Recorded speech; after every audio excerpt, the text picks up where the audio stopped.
This episode had the best fight scene of the entire show. Hey everybody, welcome back. It's Joyful Jalen. We're talking about Gen V episode 7. We start with this Kate and Marie scene, and y'all, I thought the writing was so bad. She's just like, okay, help me heal my powers.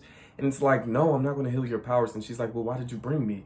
And it doesn't make sense. I don't know why the scene is here. Annabeth has this vision that Marie is in trouble and could get really hurt. So they all are like chasing after Marie. Every time Annabeth is in a scene, the actor is doing a really good job, but I think she has really bad timing. She's always crying. And I think the actor is always playing distress, and I do not like that. So Cipher is upset that Polarity just knocked him out of his powers or whatever. So upset that Marie is still missing. So he takes off his belt and starts beating the body. And it was so intense. Everybody's still looking for Marie, and then they fly into campus or jump into campus. And then Emma's like, yeah, hide me behind that tree. She hides behind the tree. I don't know if y'all peeped this. Where did she get the clothes from? Because I'm like, what? How does that work? So the frat boys see Sam and they're like, hey, where you been? You gotta be part of this frat hood thing. They decide to spit out this diaper boy from his butt. And Sam has to take care of the diaper boy. And I noticed that Gen V is doing this thing where they have to do something graphic every episode to keep the humor alive.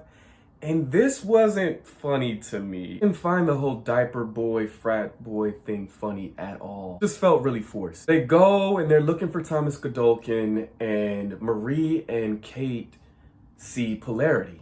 And Polarity's like, oh my gosh, you fixed my powers. I never felt like this before. Oh my gosh, you should fix her powers. She can read minds. Side note, I get confused about Kate's powers because I'm like, wait, can she mind control people?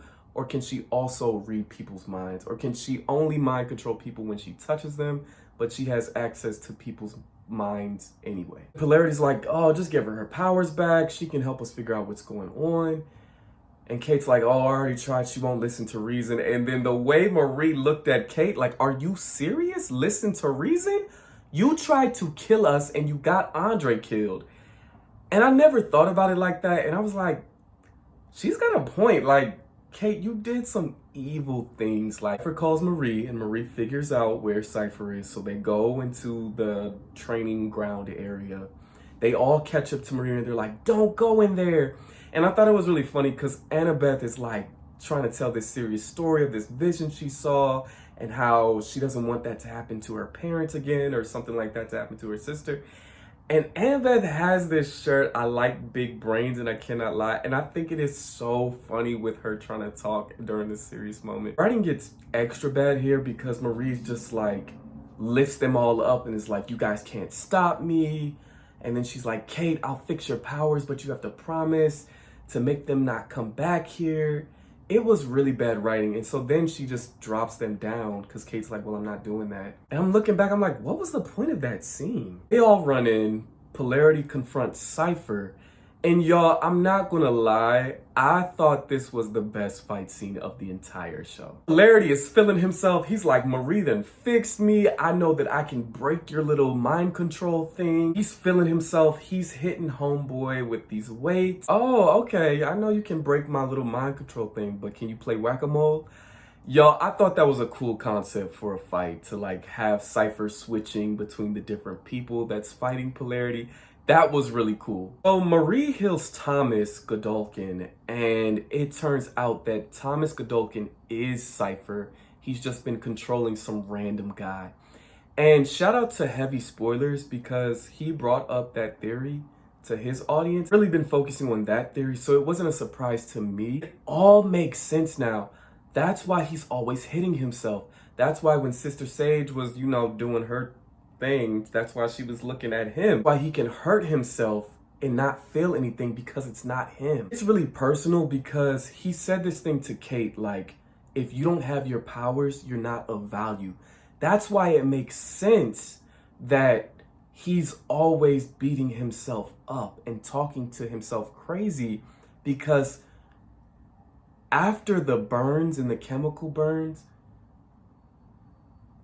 he feels useless. Kate somehow figures out that that's Cipher. I don't know if that was her powers. Again, somebody explain her powers to me in the comments because I thought it was just touching people and controlling them, but maybe there's something more. Or maybe she just realized, like, y'all, he's talking about himself like he's Cipher. So Cipher just lets them walk out, and I don't know why he did that. Also, can we talk about Ariana Grande's boyfriend being in here? I don't like him. I do not like how we were all up in arms about canceling him for leaving his wife and child for Ariana Grande. But now everything's okay because the Wicked movie came out. Like, how do we feel about Ariana Grande's boyfriend? Can we talk about it, please? Cipher or Thomas Godolkin walks out and he sees Hellman, the diaper guy, and he decides to end his whole career. Even though I didn't think Diaper Boy was funny, I thought it was so sad to watch him go out like that. Like, that was horrific. Looks like Cipher is going to end all Supes who he doesn't deem worthy. I don't know, y'all. I thought the writing was really bad in this episode, but I thought the plot points were really good. So that's my review, and let me know what you guys think and subscribe. 370 subscribers. Come on, y'all. Let's get to 1,000. Let's get to 1,000. We're almost there. All right, I'll see you next time.